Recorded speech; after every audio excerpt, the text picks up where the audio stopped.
What is up, everybody? We're back with a video on Parmenides. So, what I want to do today is I want to discuss Parmenides and some of his insights. So I think what I'll do is I'll have this be just a 2-video little series on Parmenides from here on out. We discussed my interpretive method of Parmenides. We discussed a little bit of his Milesian context. Now we're going to discuss fragments B3 and then the discussion of being and non-being. So let's get into this. Right off the bat, I think it's useful to note that the poem is presented as sort of a divine gift from the goddess to Parmenides. And this is really interesting. I'm not going to dwell on it now, but it is worth thinking about. What does that actually mean? You can do a lot of thinking upon this, and it's if you want my thoughts on it, leave a comment below. But with that in mind, let's go move on here. So the goddess that is kind of giving her account of being to Parmenides in his writing, in his poem here, is going to say and argue that speaking of non-being is impossible. Why? Okay? Why is this the case? So, first of all, we get some immediate considerations here. Doesn't she, in saying that we can't speak of non-being, speak of non-being? I mean, is there not a performative contradiction going on here? And then, why not? Why can't we do this? All right, so let's get into the weeds here. So for utter non-being, just utter nothingness, utter total non-being, we can't even really think about it. There is nothing we can say about it because it is not. This is hard to grasp, and it's so pause the video and kind of think about this, but try to think about nothing. You'll see that you can't actually do it. You can't think about nothing because in thinking about nothing, you are thinking about a something. And you always have this image of nothing as like this endless space, but then you can always say, okay, well, what's beyond that endless space, which makes that nothing or that endless space into a something. So this is going to be this is going to have a lot of discussion in Plato's dialogue, the Sophist, and in the Parmenides, where in the Sophist specifically, the stranger is talking, and he tells the interlocutors to try to think and speak of non-being, and you'll see that you actually can't do it. But we'll leave that aside for now. Now, total non-being is something that goes beyond all of our thinking into utter negation, okay? That's the key thing to kind of think about here. So, let's move on a little bit. And in Fragment B3, this is going to help spell out what the goddess is actually saying. So in Fragment B3, we get really one of the most important insights in all of metaphysics. And what Fragment B3 says is that to think is necessarily to think something that is, to think some being. And as Eric Pearl argues in interpreting Parmenides here, to think nothing is to have no content of thought at all, which is the same as not thinking at all. Since nothing is only opposed by something, to think is then to think something.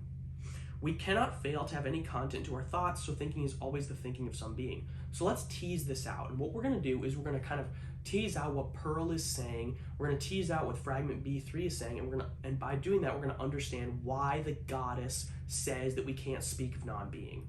That's the goal here. So, here's the first argument. Premise 1, to think nothing is not to think at all. Okay? So if I think nothing, I have absolutely no content to my thoughts at all. I'm not thinking at all, because nothing is just utter, total annihilation. It's nothing. I'm literally not thinking. To think true nothingness is to not think at all, because there's no content whatsoever. Okay, so premise 2, to think then, is to think something. That follows from premise 1. Premise 3, something is being. Conclusion, to think is to think being. Pretty simple. What that means is that any time I think about being. It's impossible to think about nothing. Even in thinking about nothing, I'm thinking about something with determinate content, namely that it is other than being. and that itself is some sort of determinate content. It's impossible to think about utter nothingness. Because to think about utter nothingness would be to think about something with no content. And you see, even in talking about it, I'm saying to think about something, and I'm thinking about something. It's impossible to think about true nothingness. And so it follows then that anytime we think, we are thinking about something with determinate intelligible content.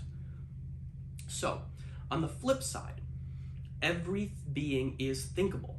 That is, every being is limited to what can be thought. So let's put out our second argument for this. Assume the premise that there is an unthinkable being. Premise 1 after that. In saying that it is unthinkable, I think of it and speak about one of its attributes, namely that it has its attribute of unthinkability. Premise 2. So therefore, I think about it and come to know an unthinkable being. Premise 3, this makes it thinkable. Conclusion, to say that there is an unthinkable being doesn't even make sense. It's an utter contradiction. So what we have here is we have two arguments stemming from Fragment B3 of Parmenides. And our conclusion is that to think is necessarily to think being. That's our first conclusion. And then our second conclusion is that to say that there's an unthinkable being is utterly contradictory. So when we put these together, what we get is we get that being is always intelligible to thought, because it's impossible to have an unthinkable or unintelligible being. That's our conclusion from our second argument. And our conclusion from our first argument is that in thinking, we are always thinking being. So what we get here is we get a great important insight into metaphysics, into reality. To think is always to think of some being, and all beings are thinkable. Boom. Amazing insight here. This is so crucial. You got to understand it. So I'm going to help you out. I'm going to rephrase these arguments. So let's go on here. Let me quote Pearl, and then I'll read my own notes and my own kind of informal interpretation to help you out. So Pearl says, in interpreting this fragment, for the same is for thinking and being. Now, we have given a brief account, this is my wording here, we have given a brief account of this fragment, but what are the implications of it? So far, with the arguments given above, we have established that thinking and being are intimately connected. That is to say, to think is to think being, and to be a being is to be thinkable. Now this for Eric Pearl and for Parmenides is the very notion of metaphysics. Okay, so let me kind of rephrase these arguments now with that in mind. So we have two sides, okay? The side that claims that to think is to think being, and the side that claims that to be is to be thinkable. So we claim that to think is to think being, and that to be is to be thinkable. Those are our two sides, and we prove those through argument 1 and argument 2. I'm going to rehearse those now so we get them down. Let's take the first, that to think is to think being. To think is to have some content to your thoughts. This content is a being, real or mental, and it's the way we describe things. So to think is always to think about some being. Even non-being, as Plato points out in the Sophist, is pervaded by being when we think and speak of it. An important corollary of this is that to think nothing really means to have no content to your thoughts at all, and thus is not to think. So, since we have established that to think nothing is not to think, and there's only one opposite of nothing, which is something, then to think is to think something. Okay, do you get that? I hope you pause the video, go back. You got to understand this. I hope you really get this down. So to think nothing is not to think at all. And there's only one opposite of nothing, which is something. So to think is to think something. And something is being, so to think is to think being. Okay, now on the flip side, now we have to prove on the other side over here that all beings are thinkable. So to be at all is thinkable. This is because to be is to be describable in some way, and that means being able to be thought. Anything that is located somewhere, has some sort of content to what it is, and can thus be articulated in language, even if nobody is currently doing it. So for instance, a being that has never been thought of, like some sort of distant star or planet, is still located in space. It still has some sort of shape, mass, etc. And so even if nobody's thinking it or nobody has ever thought it or described it, it still can, in principle, be thought and described. Okay. So going further than this, as Pearl points out, it's utterly incoherent to say that a being exists which is unthinkable. This is due to what occurs when we even say that a being is unthinkable. When doing so, we think it, and then engage in a performative contradiction.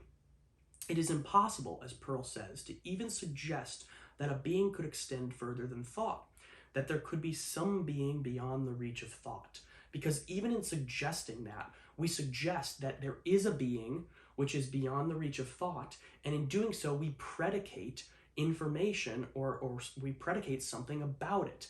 We predicate some sort of thought, some sort of content about to it. And so it's not really beyond thought, and in saying that it's beyond thought, we are making it intelligible. It's a performative contradiction here.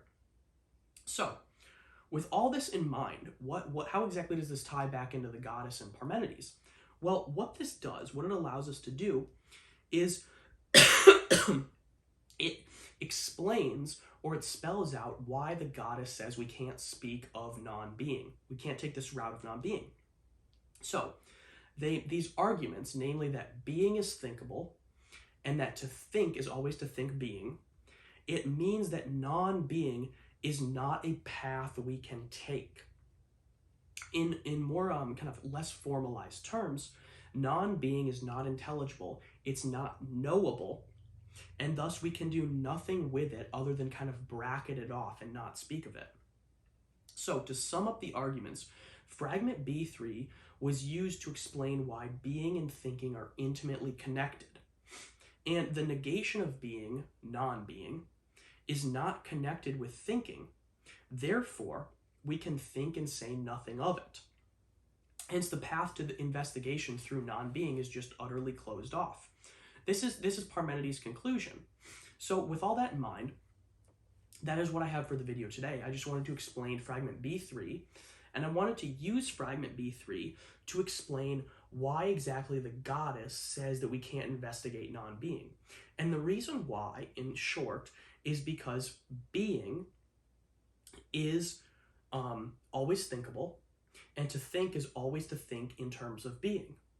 Non-being is not being, and so we can't even think about it.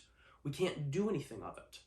I think this follows when you sit down and you think about it. It certainly follows logically, but when you sit down and think about it and you think it through, it'll become a lot more clear to you. So again, if we think being every time we think, we can't think non-being. Okay, there's no content. If we think true non-being, there's no content to our thoughts. We're not thinking at all.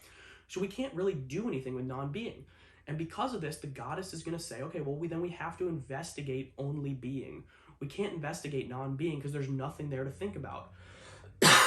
It's utterly unintelligible. There's nothing to think about. There's nothing to say. We can't do it at all. It's impossible. And so really, we can only investigate being. So in the next video, to finish off our Parmenides discussion, we're going to talk about how the goddess then goes from Fragment B3 to the conclusion about non-being to now formulating a coherent account of what being is. So if you didn't understand this, go back, take a look. I think it's pretty clear when you think about it. It's very, very, very radical, very new for a lot of moderns and people in this day and age. We're doing some abstract stuff here, so it's going to be tough, but it's very worthwhile. And Fragment B3, that to think is to think being, and to be is to be thinkable, is utterly crucial for Western metaphysics, and is going to be the core unifying notion from Parmenides all the way up until Thomas Aquinas. And with that in mind, I will see you next time.